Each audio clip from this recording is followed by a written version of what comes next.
Launch rally का इनेकाद किया गया। लॉन्च रैली के शुरका खुले समंदर में वतन से मोहब्बत का इजहार करते दिखाई दिए। मजीद बात करेंगे, हिना असलम हमारे साथ मौजूद है। हिना, बताइएगा तकरीब का क्या अहवाल रहा?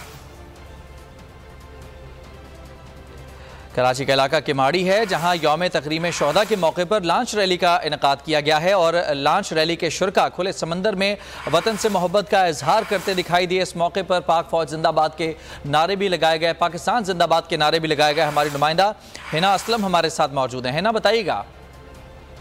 जी, इस वक्त मैं मौजूद हूँ लॉन्च रैली पे और आप ये देख सकते हैं कि फौज को इंतहाई खराज अकीदत के साथ मोहब्बत पेश की जा रही है। आप देख सकते हैं हमारे आसपास बहुत सारी लॉन्चों में पाक फौज के हक में नारे जा रही है।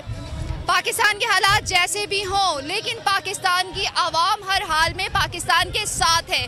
जी, हमारे साथ मौजूद हैं पेश करने वाले इब्राहिम भट्टी जी। ये देखें, ये फिशरमैन है, ये वो फिशरमैन है जो नस्ल दर नस्ल यहाँ पे बोनाफाइड फिशरमैन है, जो 300 साल हिस्ट्री है इन आइलैंड पे रहते हैं। हमेशा पाकिस्तान आर्मी के साथ है, हमेशा, चाहे वो 1965 की जंग हो, चाहे 71 की जंग हो, और मुल्क के कैसे भी हालात हो, जब भी ज़रूरत पड़ती है फिशर पाकिस्तान नेवी या आर्म फोर्सेस को, तो हमेशा ये साथ देते हैं। आज भी देखें, ये सारे